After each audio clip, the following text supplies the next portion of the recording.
और अब रेणुका शुगर का शेयर दिन के उच्चतम स्तरों पर 13% के उछाल के साथ अब 18.35 रुपए के लेवल्स पर श्री रेणुका का शेयर कामकाज कर रहा है और इस खबर का सीधे तौर पर असर देखने को मिल रहा है। आगे जाते हुए जिस तरीके से सुमित कह रहे थे, यहां पर कहीं ना कहीं टर्न अराउंड भी हो सकता है ब्राजीलियन इकाई का और परफॉर्मेंस यहां पर इंक्लूड होते हुए नजर आ सकता है। इस क्वार्टरली रिजल्ट्स में एक इंप्रूव परफॉर्मेंस आगे आने वाली तिमाहियों के लिए भी एक्सपेक्टेड है। चलिए आगे बढ़ते हैं और रिजल्ट्स पर रहते हैं और आज जो आने वाले नतीजे हैं उन पर कुछ नजर डाल देते हैं और जो नतीजे आए हैं उनकी परफॉर्मेंस कैसे रही है एक बार उन पर भी नजर डाल लेते हैं। बजाज ऑटो ने पहली तिमाही की जो नतीजे पोस्ट किए हैं वो अनुमान से थोड़े से कमजोर जरूर रहे हैं, लेकिन मोर और लेस इन लाइन रहे हैं। आप रेवेन्यू फ्रंट पर देखिए 3.5% तक का इजाफा यहां पर देखने को मिला है। साथ ही आप एबिडा ऑपरेशनल परफॉर्मेंस पर देखें 3.2% तक का इजाफा यहां पर देखने को मिला है। मार्जिनल इंप्रूवमेंट है। हालांकि अगर आप एबिडा परसेंटेज के ऊपर नजर डालेंगे तो यहां पर एक मार्जिनल डिप दिखेगा आपको ईयर ऑन ईयर फ्रंट पे 19.39% से घटकर 19.31% तक का यहां पर जो है बिडा परसेंटेज देखने को मिली है। प्रॉफिट्स फ्रंट पर हालांकि मार्जिनल इंप्रूवमेंट जरूर देखने को मिला है 2% तक के आसपास का, लेकिन कुछ खास इंप्रूवमेंट नहीं देखने को मिला है, जिसकी वजह से आज आधे % तक की कमजोरी बजाज ऑटो के शेयर पर भी देखने को मिल रही है। अदर इनकम यहां पर घटती हुई नजर आई है और उसका भी जो सपोर्ट है वो रेवेन्यू फ्रंट से हटता हुआ नजर आया है, जिसकी वजह से कहीं ना कहीं टॉप लाइन फ्रंट पर भी कुछ खास इंप्रूवमेंट नहीं देखने को मिला है। हालांकि अगर आप देखेंगे तो डेफिनेटली प्रॉफिट्स फ्रंट पर मार्जिनल इंप्रूवमेंट देखने को मिला है। येस बैंक के भी नतीजे आए हैं और यहां पर अगर आप देखेंगे तो प्रॉफिट्स फ्रंट पर 32% तक का इजाफा जरूर देखने को मिला है येस बैंक के नतीजों पर। हालांकि जो कंसर्निंग फैक्टर है वो है प्रोविजनिंग फ्रंट पर 111% तक का उछाल इस तिमाही में ईयर ऑन ईयर इनफैक्ट ये इंप्रूवमेंट एक उछाल देखने को मिला है। ह्यूज सर्ज है ये प्रोविजनिंग फ्रंट पर। कहीं ना कहीं आशंका है कि आगे जाते हुए भी जो एनपीएस है वहां की कंसर्न बरकरार रहेगी। हालांकि नेट इंटरेस्ट इनकम पे अगर आप देखेंगे तो यहां अच्छी बढ़त देखने को मिली है। 24% तक का इजाफा नेट इंटरेस्ट इनकम के फ्रंट पर देखने को मिला है। मार्जिन इंप्रूव हुए हैं। नेट इंटरेस्ट मार्जिन आप देखिए 3.3% से margin improvement to 3.4% year on year एक इजाफा देखने को मिला है। हालांकि कंपनी के जो मैनेजमेंट की तरफ से जो बयान आया है वो ये है कि वो काफी हाईली सेटिस्फाइड है इस क्वार्टरली परफॉर्मेंस के तौर पर। कासा रेशियो में बहुत ही अच्छी रोबस्ट ग्रोथ देखने को मिल रही है कंटिन्यूअसली और आगे जाते हुए ये जो इंप्रूवमेंट है वो देखने को जरूर पड़ सकता है। चलिए आगे बढ़ते हैं और अब बात कर लेते हैं रबर केमिकल स्पेस की। अगले 1 साल तक जारी रहेगी रबर केमिकल्स पर एंटी डंपिंग ड्यूटी। सरकार ने एंटी डंपिंग ड्यूटी आगे बढ़ाने का फैसला जरूर लिया है और रबर केमिकल्स पर ये एंटी डंपिंग ड्यूटी की मियाद आज हालांकि खत्म होने वाली थी, लेकिन इस एक्सटेंशन की वजह से कहीं ना कहीं पूरे ही स्पेस को एक पॉजिटिव इंपैक्ट जरूर देखने को मिला है। नोसिल का शेयर आपकी स्क्रीन पर 0.4% तक के ये शेयर ऊपर है और आपको बता दें कि रबर केमिकल स्पेस में सबसे बड़ी कंपनी जो भारतीय कंपनी है वो नोसिल की कंपनी और सबसे ज्यादा पॉजिटिव इंपैक्ट इसी कंपनी को पड़ने वाला है, जिसके और रिएक्शन आप इसके शेयर प्राइस पर देख पा रहे हैं। PX13, MOR और TDQ जो कि क्वालिटीज हैं रबर केमिकल की, इन पर जो एंटी डंपिंग ड्यूटी सरकार ने लगाई थी इसे जारी रखने का अब फैसला सरकार ने लिया है। $928 प्रति टन के हिसाब से एंटी डंपिंग ड्यूटी जो है वो जारी रहेगी। नोसिल के एंटी डंपिंग ड्यूटी लगाने की मांग भी की थी और उसी के बाद इस मांग को मंजूर किया सरकार ने और आप देखिए शेयर एकाएक पॉजिटिव रुझान दिखा भी रहा है और 2.5% तक की तेजी यहां पर देखने को मिल रही है। चलिए आगे बढ़ते हैं और अब बात कर लेते हैं एसआर पोर्ट की। एसआर पोर्ट की अगले 2 साल में 2000 करोड़ रुपए निवेश की योजना है। कंपनी सबसे पहले गुजरात के हजीरा पोर्ट में 800 करोड़ का निवेश करेगी और उसी की वजह से यहां पर एक क्षमता विस्तार भी किया जाएगा। एसआर पोर्ट की विस्तार योजनाओं पर कंपनी के एमडी और सीईओ राजीव अग्रवाल से एक्सक्लूसिव बातचीत की केतन जोशी ने। सबसे पहले जानना चाहेंगे कि हजीरा में आपका किस तरह का एक्सपेंशन आ रहा है और उस पर हम कितनी लागत है वो कर रहे हैं। अभी हमारी जो हजीरा में कैपेसिटी है वो कोई 30 मिलियन टन की है, जो हम बढ़ा के 50 मिलियन टन कर रहे हैं एनुअल। और इसमें अभी जो हमारी जो जेटी है वो 550 मिलियन टन की 550 मीटर्स की है और वो बढ़ के जो है 1650 मीटर की जेटी हो जाएगी। तो इस तरह से इट्स अ मेजर एक्सपेंशन और जो लागत है वो कोई 2400 करोड़ की लागत है, जो अब 3200 करोड़ की लागत मतलब 800 करोड़ का और इन्वेस्टमेंट है जो बढ़ के 3200 करोड़ हो जाएगा। तो ये है। इससे सर क्या फ़ायदा होगा? मौजूदा स्थिति जैसे आपने कहा कि एनुअली उनकी बढ़ जाएगी, तो कितने शिप्स अभी आ रहे हैं और उसके बाद कितने शिप्स यहाँ पर आ सकते हैं? जी, अभी जो है वो हम लोग कोई 2 शिप्स बड़े शिप्स हम हैंडल करते हैं एक बार में और वो बढ़ के अब कोई 6 से 7 शिप हम एक साथ साइमल्टेनियसली हैंडल कर पाएंगे। अभी और बाद में फ्यूचर में मिलाकर कौन कौन से कार्गोज होंगे जो पर्टिकुलरली एक्सक्लूसिवली उनके ऊपर ही आप काम करेंगे यहाँ पर?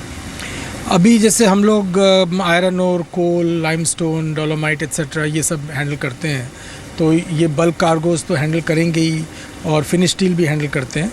उसके अलावा हम लोग कंटेनर्स और कोल का कार्गो भी और बढ़ेगा। इसके अलावा जो है केमिकल्स, पेट्रोकेमिकल्स, LNG, इस तरह की चीज़ें भी हम लोग हैंडल कर पाएंगे। SR पोर्ट का और कोई प्लान है आने वाले 1 से 3 साल में कि और फैसिलिटी डेवलप करें अदर पार्ट ऑफ इंडिया? जैसा आप जानते होंगे कि इसके अलावा हम लोग वाडीनार में हम लोग एक्सपेंशन करेंगे। एक SBM और 2 जेटीज़ लगाने का हमारा प्लान है। उसके अलावा हमारा प्लान है पारादीप में हम लोग एक कोल टर्मिनल लगा रहे हैं, तो वो कंप्लीट होगा अगले 2 सालों में। और वाइजैक में हम लोगों का एक आयरन ओर टर्मिनल है, जो एग्जिस्टिंग टर्मिनल है उसको हम मॉडर्नाइज और इम्प्रूव कर रहे हैं। तो आप सुन रहे थे एसआर पोर्ट के सीईओ को, जो कि विस्तार योजनाओं पर बातचीत कर रहे थे। इसी बीच नोसिल के भी रिजल्ट्स आ चुके हैं और उसी का रिएक्शन आप शेयर प्राइस पर देख भी पा रहे हैं। कुछ देर पहले हमने एंटी डंपिंग ड्यूटी की एक पॉजिटिव खबर की भी बातचीत की और अब आप देखिए रिजल्ट्स के बाद का रिएक्शन। एक पॉजिटिव रिएक्शन आया है। रिजल्ट्स जो आए हैं Q1 में, नेट प्रॉफिट जो है 38.9% बढ़कर 23 करोड़ के आसपास कर रहा है। ह्यूज इजाफा यहाँ पर जरूर देखने को मिला है प्रॉफिट्स फ्रंट पर। इनकम फ्रंट पर भी एक इजाफा देखने को मिला है, करीब 4% तक का इजाफा इनकम फ्रंट पर देखने को मिल रहा है। 192.8 करोड़ तक के रेवेन्यूज क्लॉक इन किए हैं कंपनी ने इस क्वार्टर में और ईयर ऑन ईयर के कंपैरिजन में आप देखिए 186 करोड़ से बढ़कर 192 करोड़ के आसपास के रेवेन्यूज क्लॉक इन किए हैं कंपनी ने। ऑपरेशनल परफॉर्मेंस अच्छी रही है। एबिडा में भी 18.5% तक का इजाफा देखने को मिला है। 36.6 करोड़ तक के एबिडा क्लॉक इन किया है कंपनी ने। साथ ही आप देखिए मार्जिन भी ह्यूजली इंप्रूव हुए हैं। मार्जिन फ्रंट पर अगर आप देखेंगे 16.6% जो कि पिछले साल इसी क्वार्टर में था, उससे बढ़कर मार्जिन इस क्वार्टर में 19% तक की हो गई हैं। तो आप हर पैरामीटर पर देखिए। साथ ही आप देखिए फाइनेंस कॉस्ट भी कंपनी की घटती हुई नजर आई है। 3.1 करोड़ से घटकर 0.7 करोड़ तक की रही है फाइनेंस कॉस्ट, यानी कि यहां पर भी एक पॉजिटिव रुझान देखने को मिला है। सभी पैरामीटर्स पर आप देखिए, top line, bottom line, operational front पर देखिए फाइनेंस कॉस्ट ईज होती हुई नजर आई है। इन सभी पैरामीटर्स के बाद नोसिल के रिजल्ट काफी अच्छे लग रहे हैं और उसी का रिएक्शन आप शेयर प्राइस पर देख भी पा रहे हैं। 5% के इजाफे के साथ अब दिन के उच्चतम स्तरों पर नोसिल का शेयर कामकाज करते हुए नजर आ रहा है। चलिए रिजल्ट से आगे बढ़ेंगे और अब बात कर लेते हैं रियल्टी स्पेस की। सुप्रीम कोर्ट ने नोएडा के सेक्टर 93 में सुपरटेक के एमराल्ड कोर्ट के दोनों टावर्स के बीच की जो दूरी है उसे नियम के मुताबिक वो है या नहीं, इसकी जांच का जिम्मा एनबीसीसी को दे दिया है। एनबीसीसी से 4 हफ्तों में अपनी रिपोर्ट देने को कहा है। साथ ही आपको बता दें कि सुप्रीम कोर्ट ने कहा है कि कंपनी रकम वापस लेने वाले ग्राहकों को 14% ब्याज के साथ रिफंड करना चाहिए। इससे पहले इलाहाबाद हाईकोर्ट ने नोएडा में एमराल्ड कोर्ट को गिराने का आदेश दिया था। एमराल्ड कोर्ट में सुपरटेक की 40 मंजिल के 2 टावर्स हैं। इलाहाबाद हाईकोर्ट ने दोनों ही टावर को अवैध घोषित कर दिया था, लेकिन उसके बाद सुप्रीम कोर्ट में हाईकोर्ट के इस फैसले पर रोक लगा दी थी और फिर अब सुप्रीम कोर्ट ने जो फैसला लिया है वो ये है कि 14% ब्याज के साथ खरीदारों को रकम वापस कर दी जाए।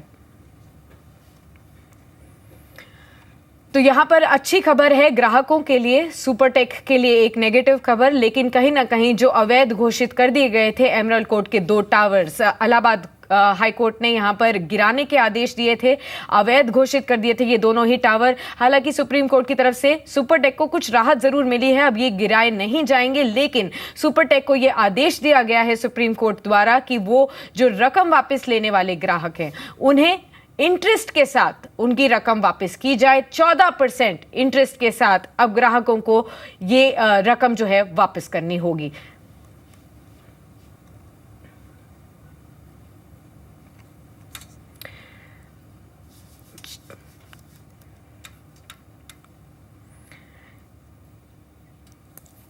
चलिए कोल ब्लॉक स्कैम की तरफ बढ़ते हैं। इस स्कैम में कल आपको ये खबर बताई गई थी कि राठी स्टील को घोषित करार किया गया था क्रिमिनल ऑफेंस के जरिए और 3 ऑफिशियल्स को हिरासत में भी लिया गया था। इसकी जो सजा का ऐलान होना था वो अब हो चुका है और वो कुछ ही देर में हम आपको बताएंगे कि क्या सजा मिली है इस कोल केस में।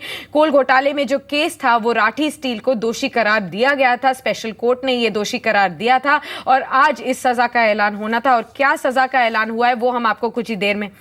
3 साल की सजा मिली है। 3 जो प्रमोटर्स हैं जिनको हिरासत में लेने का आदेश दिया था स्पेशल कोर्ट ने, अब उनको जो सजा का ऐलान हुआ है वो ये है कि तीनों ही प्रमोटर्स को 3 साल की जेल होगी। ये सजा सुनवाई गई है।